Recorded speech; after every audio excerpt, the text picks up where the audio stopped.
محیص نے جب اپنے علاقے میں ایک اجنبی قافلے کو دیکھا تو بڑے تعجب و متجس ہوتے انہوں نے اپنے لوگوں کو قافلے کی جانب روانہ کیا تاکہ حقیقت حال کا علم ہو سکے۔ لوگوں نے واپس آ کر بتایا کہ اس قبیلے کا سربراہ یعقوب علیہ السلام نامی کوئی شخص ہے اور یہ لوگ حیران سے منتقل مکانی کر کے ہرن سے مقامنی کر کے کنعان جا رہے ہیں۔ محیص نے جب یہ سنا اور انہیں 20 برس پرانا واقعہ یاد آ گیا، وہ سمجھ گئے تو چھوٹے بھائی ہیں یعقوب ہے۔ پھر محیص نے اپنے قبیلے کے 400 لوگوں کو ساتھ لیا اور حضرت یعقوب علیہ کی جانب چل پڑے۔ ناظرین کرام، جب حضرت یعقوب علیہ السلام کو اپنے بڑے بھائی کے آنے کا علم ہوا تو خوفزدہ ہو گئے کہ کہیں وہ پچھلی دشمنی یاد نہ آ جائے اور کہیں وہ نقصان نہ کر دیں۔ ناظرین کرام، جس طرح بھائی کے ڈر سے وہ 20 برس والدین سے دور رہے، آج انہی سے سامنا ہونے جا رہا تھا۔ روایت میں ہے کہ اس موقع پر اللہ تعالیٰ نے آپ کے پاس فرشتے بھیجے جنہوں نے کہا کہ آپ پریشان نہ ہوں، اللہ آپ کے ساتھ ہے، اپنے بھائی کے استقبال کی تیاری کریں۔ اس پیغام نے انہیں بڑا حوصلہ ملا۔ ناظرین کرام، انہیں بھائی کو تحفے میں دینے کے لیے اپنے ریوڑ میں سے خوبصورت بھیڑ بکریاں ساتھ لیں اور کچھ دور جا کر بھائی کا استقبال کیا۔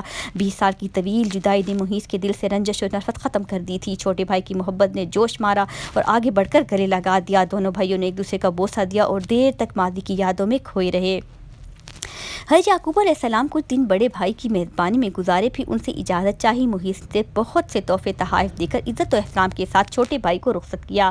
حضرت یعقوب علیہ السلام اچھی طرح یاد تھا کہ 20 سال پہلے جب وہ اپنے ماموں کے پاس جا رہے تھے تو انہوں نے منت مانی تھی کہ اگر وہ اپنے والدین کے پاس سلامتی کے ساتھ لوٹ گئے تو جس جگہ خواب دیکھا وہاں اللہ کا گھر بنائیں گے۔ لہٰذا وہ 20 سال پرانے راستوں کو یاد کرتے ہوئے یروشلم کے قریب اس بستی تک پہنچے جس پہ باہر انہوں نے قیام فرمایا تھا۔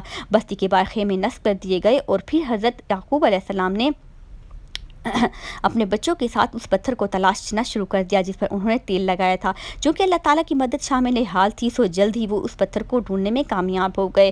جس جگہ وہ پتھر نصب تھا وہ بستی کے ایک شخص شخیم بن جمور کی مالکیت تھی۔ آپ علیہ السلام نے 100 بھیڑوں کے بدلے اس سے یہ جگہ خریدی اور پھر اپنے بیٹوں کے ساتھ مل کر وہاں عبادت گاہ تعمیر کی۔ یہی جگہ آج بیت المقدس کہلاتی ہے۔ بیت المقدس میں قیام کے دوران حضرت یوسف علیہ السلام کی والدہ حضرت راحیل کے یہاں دوسرے بیٹے بن یامین کی پیدائش ہوئی، لیکن دوران زچگی وہ انتقال کر گئیں۔ حضرت یعقوب علیہ السلام نے انہیں بیت الحکم میں سپر خاک کیا اور قبر کے سرحانے نشانی کے طور پر ایک پتھر گاڑ دیا۔ آج بھی حضرت راحیل کی قبر اور وہ پتھر موجود ہیں، واللہ علم۔ حضرت یعقوب علیہ السلام کو اپنی بیوی حضرت راحیل سے بہت محبت تھی، لہٰذا ان کے انتقال سے انہیں سخت صدمہ پہنچا اور وہ بیت المقدس کی سکونت ترک کر کے اپنے والد کے پاس حبرون چلے آئے۔ یہ وہی جگہ ہے جہاں آپ کے دادا حضرت ابراہیم بھی سکونت پذیر تھے۔ اس دوران بڑے بھائی محیص بھی وہاں پہنچ چکے تھے۔ حضرت اسحاق علیہ السلام نے دونوں بیٹوں کی موجودگی میں 180 سال کی عمر میں وفات پائی۔ حضرت یعقوب علیہ السلام کو چھوٹی بیوی سے ہونے والے 2 بیٹے یوسف علیہ السلام اور بن یامین سے بے حد محبت تھی۔ ناظرین کرام، انہیں ہمیشہ اپنے ساتھ رکھا کرتے تھے۔ سوتیلے بھائیوں کو یہ بات بہت بری لگتی تھی اور وہ ان دونوں بھائیوں کو رنج و تکلیف پہنچانے کا کوئی نہ کوئی موقع ہاتھ سے نہ جانے دیتے تھے۔ حضرت یعقوب علیہ السلام جانتے تھے کہ بڑے 10 بھائی ان دونوں سے حسد کرتے ہیں۔ حضرت یعقوب علیہ السلام نے اپنی زندگی کا بڑا حصہ رنج و غم میں گزارا۔ بھی نوجوان ہی تھے کہ بڑے بھائی کے خوف سے والدین کو چھوڑنا پڑا اور 20 برس دیار غیر میں گزارے۔ بڑھاپے میں بڑی بیوی سے ہونے والے 10 بیٹوں کے ہاتھ حضرت یوسف علیہ السلام کو دی جانے والے تکالیف اور طویل جدائی نے انہیں شدید اذیت پہنچائی۔ وہ حضرت یوسف علیہ السلام کی جدائی کے سبب 40 سال تک انہیں یاد کر کے روتے رہتے تھے، یہاں تک کہ روتے روتے آنکھوں کی بینائی بھی ضائع ہو گئی۔ آخر 40 سال بعد اللہ تعالیٰ نے حضرت یعقوب علیہ السلام کو بیٹے سے اس حیثیت سے ملوایا کہ وہ ولائی مصر تھے۔ دونوں باپ بیٹا طویل جدائی کے بعد بیٹوں لپٹ کر دیر تک روتے رہے۔ حضرت یعقوب علیہ السلام بیٹے حضرت یوسف کے پاس مصر میں 24 سال تک مقیم رہے۔ حضرت یعقوب علیہ السلام کی دوستوں وفات کا وقت قریب آیا تو آپ نے اپنے سب بیٹے کو جمع کیا اور ان سے پوچھا، میرے بعد تم کس کو عبادت کرو گے؟ سب نے ایک زبان ہو کر جواب دیا، اے ابا جان، ہم سب اس رب کی عبادت کریں گے جو آپ کا اور آپ کے ابا اجداد ابراہیم علیہ اسماعیل علیہ السلام اسحاق علیہ السلام کا معبود ہے۔ قرآن پاک میں ارشاد ہے، بھلا جس وقت یعقوب وفات پانے لگے تو تم اس وقت موجود تھے جب انہوں نے اپنے بیٹوں سے پوچھا کہ میرے بعد تم کس کی عبادت کرو گے؟ تو انہوں نے کہا، آپ کے معبود اور آپ کے باپ دادا ابراہیم علیہ السلام، اسماعیل علیہ السلام، اسحاق کے معبود کی عبادت کریں گے جو معبود یکتا ہے اور ہم سب اس کے فرما بردار ہیں۔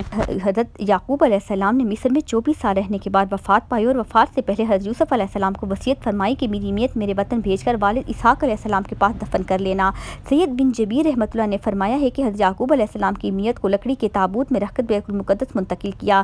ناظرین کرام، یہی وجہ سے عام یہود بھی یہ رسم چل نکلی کہ وہ اپنے مردوں کو دور دور سے بیت المقدس لے کر دفن کرنے لگے۔ وفات کے وقت حضرت یعقوب علیہ السلام کی عمر 147 سال تھی۔ عبداللہ بن مسعود رضی اللہ تعالیٰ عنہ نے فرمایا ہے کہ حضرت یعقوب علیہ السلام اپنی اولاد جب مصر میں داخل ہوئے تو ان کی تعداد 93 نفوس پر مشتمل تھی، اور جب انہی سے پھیلنے والے افراد حضرت موسیٰ علیہ السلام کے ساتھ مصر سے نکلے تو ان کی تعداد 6,70,000 تھی۔ تفسیر تربی ابن کثیر۔ ناظرین کرام، امید کرتی ہوں کہ آپ کو یعقوب علیہ السلام کے تمام تاریخی اسلام کی روشنی میں کسی کی سمجھ آ گئی ہوگی۔ اب میں یہاں اسحاق علیہ السلام کی تاریخی اسلام میں موجود ہسٹری پر آپ کو ذرا تفصیل سے بتاتی ہوں۔ ناظرین کرام، اسحاق علیہ السلام ابراہیم علیہ السلام کی عمر مبارک 100 برس اور آپ علیہ السلام کی اہلیہ حضرت سارہ کی عمر 90 سال تھی جب ان کے ہاں حضرت اسحاق علیہ السلام کی پیدائش ہوئی۔ ان دنوں حضرت ابراہیم علیہ السلام ملک شام میں رہائش پذیر تھے، جبکہ بڑے صاحبزادے حضرت اسماعیل علیہ السلام 14 سال سے مکہ مکرمہ میں اپنی والدہ حضرت حاجرہ کے ساتھ مقیم تھے۔ ایک دن اللہ تعالیٰ نے فرشتوں کی ایک جماعت کو زمین پر بھیجا تاکہ وہ قوم لوط پر عذاب الہی نازل کریں جو حد سے گزر چکی تھی۔ یہ فرشتے پہلے حضرت ابراہیم علیہ السلام کے پاس آئے اور انہیں اللہ تعالیٰ کی جانب سے ایک سعادت مند بیٹی کی خوشخبری سنائی جو کہ حضرت سارہ بوڑھی تھی۔ ناظرین کرام، فرشتوں کی اس خوشخبری پر انہیں بڑا تعجب ہوا، بڑی حیرت ہوئی، جس کا ذکر قرآن پاک میں بھی ہے۔ ہم نے تم کو حضرت سارہ کو اسحاق علیہ السلام اور اسحاق علیہ السلام کے بعد یعقوب علیہ السلام کی خوشخبری دی تھی، تو انہوں نے کہا اے میرا بچہ ہوگا، میں تو بوڑھیا ہوں اور میرے شوہر بھی بوڑھے ہیں، تو یہ تو بڑی عجیب بات ہے۔ انہوں فرشتوں سے کہا، کیا تم اللہ کی قدرت سے تعجب کرتی ہو؟ اے اہل بیت، تم پر اللہ کی رحمت اور اس کی رحمتیں نازل ہوں گی۔ حضرت ابراہیم علیہ السلام بھی اس خبری پر بڑے حیران ہوئے کیونکہ وہ بہت بوڑھے ہو چکے تھے۔ انہیں بھی رائے تعجب فرشتوں سے فرمایا، جب مجھے بڑھاپے نے آ پکڑا تو تم خوشخبری دینے لگے، اب کاہے کی خوشخبری دیتے ہو؟ انہوں نے کہا، ہم آپ کو سچی خوشخبری دیتے ہیں، آپ مایوس نہ ہوں۔ غرض حضرت اسماعیل علیہ السلام کی پیدائش کے 14 سال بعد اللہ تعالیٰ نے آپ کو اور آپ کے ایک سعادت مند فرزند اسحاق علیہ السلام کی پیدائش دی، جس پر حضرت ابراہیم علیہ السلام بار بار اللہ تعالیٰ کا شکر ادا کرتے تھے۔ حضرت اسحاق علیہ السلام کے نبی ہونے کی گواہی خود قرآن کریم میں دی گئی ہے۔ اللہ تعالیٰ نے ارشاد فرمایا، اور ہم نے ان کو اسحاق علیہ السلام کی بشارت بھی دی کہ وہ نبی اور نیکوکاروں میں سے ہوں گے، اور ہم نے ان پر اسحاق علیہ السلام پر برکتیں نازل کی تھیں، اور ان دونوں کی اولاد میں صالح لوگ بھی ہیں اور اپنے آپ پر سری ظلم کرنے والے یعنی گناہگار لوگ بھی ہیں۔ اسحاق علیہ السلام کو اللہ تعالیٰ نے نبوت عطا فرمائی اور آپ کی اولاد بنی اسحاق کہلائی۔ بعد ازاں بنی اسرائیل میں جتنے بھی نبی پیدا ہوئے سب کے سب آپ ہی کی نسل تھے۔ چنانچہ قرآن پاک میں اللہ تعالیٰ نے فرمایا، اور ہم نے انہیں اسحاق علیہ السلام اور یعقوب علیہ السلام بخشے اور ان کی اولاد میں پیغمبری اور کتاب مقرر کر دی۔ حضرت اسحاق علیہ السلام کی شادی حضرت ابراہیم علیہ السلام کے بھائی ناہور کی پوتی رقوہ سے ہوئی۔ شادی کے وقت حضرت اسحاق علیہ السلام کی عمر 40 سال تھی اور انہیں اولاد کی بڑی خواہش اور تمنا تھی، جس کے لیے وہ بارگاہ الہی میں دعائیں کیا کرتے تھے۔ آپ کی دعائیں قبول ہوئیں اور اللہ تعالیٰ نے آپ کو 2 جڑواں بیٹے عطا فرمائے۔ پہلے کا نام محیصر رکھا گیا جسے اہل عرب محیص کے نام سے جانتے ہیں، اور دوسرے کا نام یعقوب رکھا گیا جن کی لقب اسرائیل تھا اور ان کی نسل بنی اسرائیل کہلائی۔ مورخین تحقیق کرتے ہیں کہ اسحاق علیہ السلام اپنے بیٹے محیص سے زیادہ محبت کرتے تھے۔ حضرت اسحاق علیہ السلام کا قرآن مجید میں ذکر بہت جگہ آیا ہے۔ اللہ تعالیٰ نے اپنے مقدس کتاب قرآن پاک میں حضرت اسحاق علیہ السلام کا ذکر 16 مرتبہ فرمایا ہے۔ سورۃ البقرہ کی آیات میں، سورۃ آل عمران کی آیات میں، سورۃ نساء کی آیت میں، سورۃ انعام کی آیت میں، سورۃ ہود کی آیت میں، سورۃ یوسف کی آیت میں، سورۃ ابراہیم، سورۃ مریم، سورۃ الانبیاء اور سورۃ عنکبوت کی آیت اور سورۃ الصفات کی آیت اور سورۃ الصوات کی آیات میں آپ کا ذکر کافی آیا ہے۔ حضرت اسحاق علیہ السلام نے 180 سال کی عمر میں وفات پائی، جبکہ بعض کتب میں 160 برس تحریر ہے۔ وفات کے وقت آپ کے دونوں صاحبزادے محیص اور حضرت یعقوب علیہ السلام آپ کے پاس موجود تھے، جنہوں نے آپ کو اپنے دادا ابراہیم علیہ السلام کے پہلو میں دفن کیا۔ بعض محققین نے حضرت اسحاق علیہ السلام کے زمانے کا تعین 23 صدی قبل مسیح کیا۔ ناظرین، یہاں کی اختتام کو پہنچتا ہے اور یقین کرتی ہوں کہ بہت سے معلومات میں آپ کا اضافہ ہوا ہوگا۔ لائک، کمنٹ اور شیئر کرنا مت بھولیے گا اور اپنی اظہار رائے سے مجھے ضرور آگاہ کیجیے گا۔ جزاک اللہ، اللہ نگہبان۔